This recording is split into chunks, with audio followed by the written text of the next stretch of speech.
మీరు దేన్ని విశ్వసిస్తారు నరేష్? ఇంతకీ పురాణాలని పుక్కిట పురాణాలు అంటున్నారు, శాస్త్రాలు ఏం లేవు అంటున్నారు, వేదాల గురించి కూడా ఏం మాట్లాడుతున్నారు, చివరికి వివాహ వ్యవస్థ కూడా చిన్న మాట మీరు వేదాలు పురాణాల కాడ ఆగిపోతే వీడు క్రైస్తవుడు కావచ్చు ఫండింగ్ అని, వీడు ఇస్లాం అంటే ఉచ్చబోసుకుంటారని అనుకుంటారు. మీరు అడిగేప్పుడు ఖురాన్ని బైబిల్ని కూడా విశ్వసించారని మెన్షన్ చేయండి. ఓకే, మీరు ఏ మతాన్ని కూడా విశ్వసించారు? మనిషి బతకడానికి మతం అక్కర్లేదు, బాబాసాహెబ్ బతికి చూపించాడు.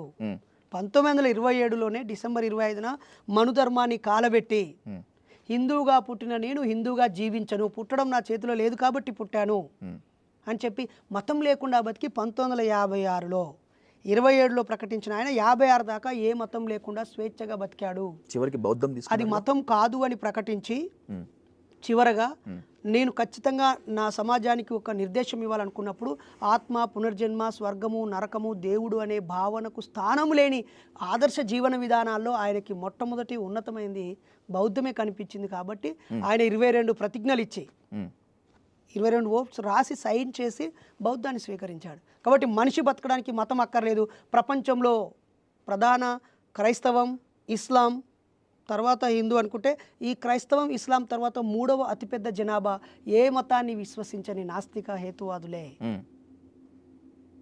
హిందువుల కంటే, sorry to mention this word, హిందువుల కంటే కూడా ఎక్కువ ప్రజలు ప్రపంచవ్యాప్తంగా ఏ మతముతో సంబంధం లేకుండా జీవిస్తున్న వాళ్ళే.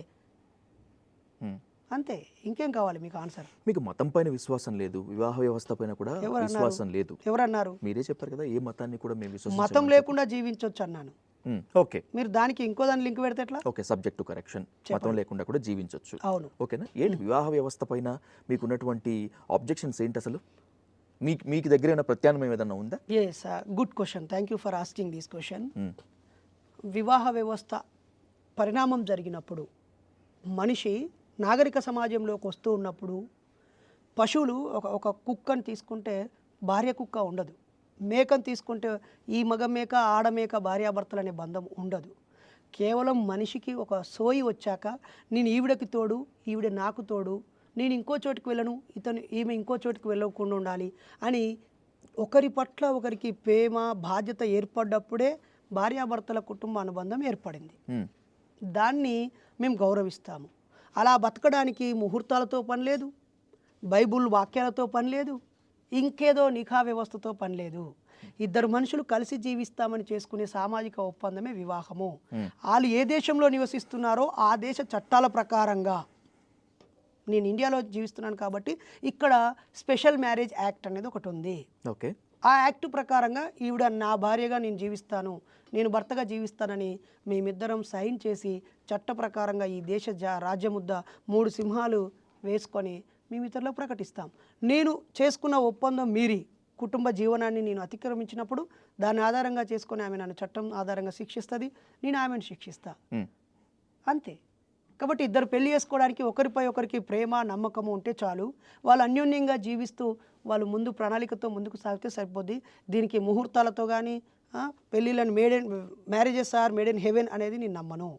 ఓకే, కాబట్టి నేను ముహూర్తాలు నమ్మను, ఆ పద్ధతులతో పని లేదు. ఇద్దరు మనిషి జీవించాలనుకున్నప్పుడు వాళ్ళ శక్తి మేరకు. ఇంతకు మీ పెళ్ళి ఎలా జరిగింది? నేను ఎక్స్పెక్ట్ చేశాను ఈ క్వశ్చన్ వస్తుందని. అడగాల్సిందే కదా. చాలా మంది అడిగే క్వశ్చన్ ఇది. మీరు ఈ ప్రశ్న అడిగి నా పని సులువు చేశారు. నాకు 24 సంవత్సరాలు నిండి 25లో అడుగు పెట్టినప్పుడు, అప్పటికే నేను మూఢనమ్మకాలు నమ్మని సైన్స్ ప్రచార కార్యకర్తని. అప్పుడు ప్రకటించాను, నేను MA public administration, MSc psychology చదువుకున్నాను. నేను ఒక ఉద్యోగంలో నెలకు 15,000 20,000 సంపాదిస్తున్నాను.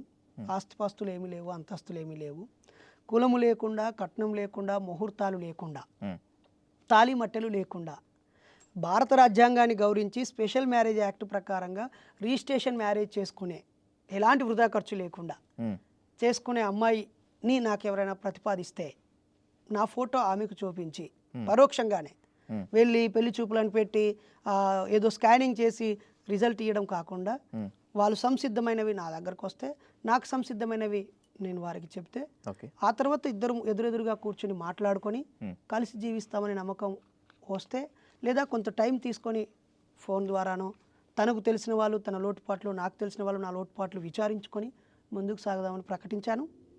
అలా మార్చి 8వ తేదీన నేను నా కాబోయే భాగస్వామిని కలిశాను. నా ప్రతిపాదనలు పెట్టాను. నా జీవ విధానం ఎలా ఉంటుందో చెప్పాను. ఓ 10 రోజులు ఆమె టైం తీసుకొని నా గురించి ఎంక్వైరీ చేసి ఓకే చెప్పారు.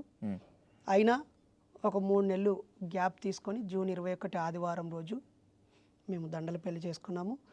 మిత్రులను పిలిచి అందరికీ టీ తాగిచ్చి బిస్కెట్ తినిపించి పంపించేసాం. ఎటు వాళ్ళ వెళ్ళిపోయాక ఆటోలో మేము మా ఇంటికి వెళ్ళిపోయినాం.